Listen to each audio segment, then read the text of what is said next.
Compound pendulum का question क्या है इसमें, और जो पहले हमने पेंडुलम पढ़ा उसमें डिफरेंस क्या है। पहले वाले में क्या था, एक नीचे बॉब लटका हुआ था और एक स्ट्रिंग थी, वो स्ट्रिंग के रेस्पेक्ट में वो बॉब घूम रहा था।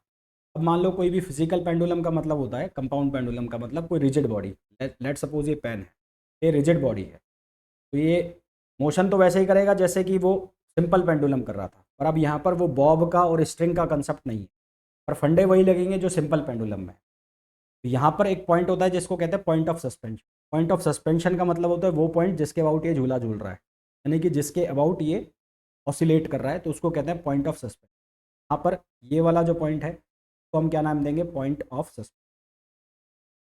Point of suspension. और जो हम मोमेंट ऑफ इनर्शिया निकालेंगे मोमेंट ऑफ इनर्शिया जो हम निकालेंगे वो इस पॉइंट ऑफ सस्पेंशन के रेस्पेक्ट में ही निकालेंगे, यानी कि ये एक्सिस होगा, इसके रेस्पेक्ट में हम मोमेंट ऑफ इनर्शिया निकालेंगे।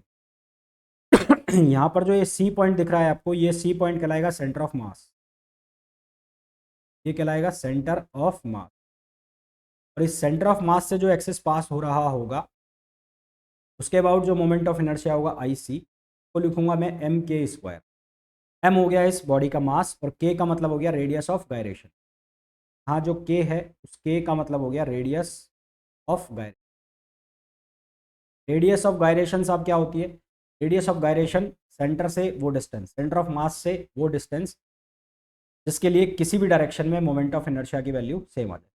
सेंटर ऑफ मास से, सेंटर ऑफ मास से वो डिस्टेंस जिसके लिए किसी भी डायरेक्शन में अगर हम मोमेंट ऑफ इनर्शिया की वैल्यू कैलकुलेट करें तो हमें सेम वैल्यू मिले, तो उसको हम कहते हैं रेडियस ऑफ गायरेशन। इस सेंटर ऑफ मास के अबाउट जो मोमेंट ऑफ इनर्शिया है उसको मैंने लिख दिया M K square, where K equals to radius of gyration. सबसे पहले तो मेरे को क्या करना है, इस एस के अबाउट क्या निकालना है, मेरे को मोमेंट ऑफ इनर्शिया निकालना है। एस के अबाउट मोमेंट ऑफ इनर्शिया निकालने के लिए मुझे एक थ्योरम लगानी पड़ेगी जिसको कहेंगे पैरेलल एक्सिस। ये दोनों एक्सिस एक दूसरे के क्या है, पैरेलल है। Apply parallel axis theorem.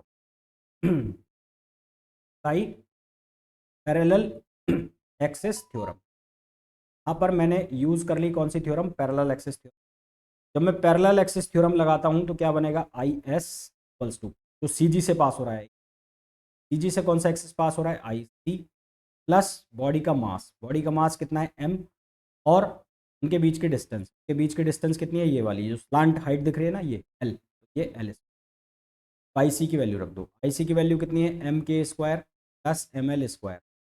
Common कितना आ गया, कॉमन आ गया एम, कितना बच गया, के स्क्वायर प्लस एल। ये किसकी वैल्यू हो गई, आई एस, ठीक है, वैल्यू हो गई आई। अब हम यहाँ पर निकालेंगे इसकी काइनेटिक एनर्जी। काइनेटिक एनर्जी जो है वो रोटेशनल काइनेटिक एनर्जी होगी, यूँ चल रहा है। अगर मैं थीटा को कोऑर्डिनेट ले लेता हूँ, अगर मैं जनरलाइज कोऑर्डिनेट थीटा ले लेता हूँ, इसकी जो काइनेटिक एनर्जी होगी वो थीटा के फॉर्म में लिखी जाएगी, यानी कि कैसे, half I omega square. Omega को क्या लिख सकते हो, थीटा डॉट, ये बन जाएगा हाफ आई थीटा डॉट। आई की वैल्यू आप लोगों के पास है, क्या है, ये कितना बन जाएगा, ये बन जाएगा half M K square plus L square theta dot square. फिर क्या निकालना है आपको, फिर निकालनी है पोटेंशियल एनर्जी। पोटेंशियल एनर्जी कैसे निकालोगे, ये आपका रेफरेंस पॉइंट हो गया, यहाँ से नीचे ले आओ पॉइंट, इस पॉइंट कितना हो जाएगा, M G L cos theta.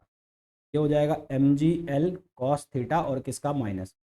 Potential energy कितनी हो गई, minus M G L cos theta. क्या बनाना है आपको, आपको बनाना है लंग्रेजियन। लंग्रेजियन किसके बराबर, टी माइनस वी। टी की जो वैल्यू है वो कितनी हो गई, वो हो गई half M K square plus L square theta dot square. उसके बाद जो पोटेंशियल एनर्जी है वो माइनस है, तो minus minus plus M G L cos theta. Then आपको क्या करना है, आपको निकालना है लंग्रेजियन के लिए del L over del theta dot. Del L over del theta dot जो है वो किसके बराबर आएगा, M K square plus L square theta dot. फिर इसका निकालना है D over D T, del L over del theta dot. ये कितना बनेगा, ये बन जाएगा M K square plus L square और थीटा डबल डॉट। इसी तरह से आपको निकालना है del L over del theta. ये कितना बन जाएगा, कॉस थीटा का माइनस साइन थीटा, तो ये हो जाएगा माइनस साइन थीटा, ये हो गया माइनस साइन। ये सारी वैल्यू आप इक्वेशन ऑफ मोशन में सब्सटीट्यूट करोगे, यानी कि ये माइनस ये माइनस वापस से क्या हो जाएगा, प्लस हो जाएगा। ये क्या बनेगा, ये बनेगा M K square plus L square theta double dot plus M G L और sine theta equals to. Small oscillations के लिए आप क्या लिख सकते हो, साइन थीटा को थीटा लिख सकते हो, और स्मॉल ऑसिलेशन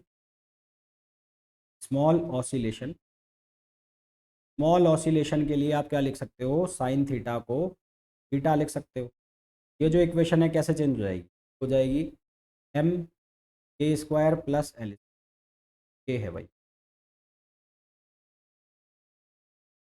के square plus L square plus theta double dot भी है ना यहाँ पर थीटा डबल डॉट भी है, थीटा डबल डॉट प्लस ये क्या बन जाएगा, M G L theta equals to 0। Divide कर दो, किससे डिवाइड कर दो, एम से, क्या बनेगा, K square plus L square theta double dot E L theta equals to 0। मैंने इसको ऐसे लिख दिया, theta double dot E L कॉन K square plus L square के थीटा इक्वल्स टू, मैंने क्या करा, मैंने डिवाइड कर दिया इसको एल से, हाँ इसको मैंने ऐसे बना दिया, theta double dot equals to L over के स्क्वायर कॉन एल प्लस एल बन गया, ये जी होगा जी, और ये तो अब ये इक्वेशन बन गई एस एच एम की इक्वेशन बन गई। और इस एस एच एम की इक्वेशन में ये जो वैल्यू आ गई, ये किसकी आ गई, ओमेगा स्क्वायर की।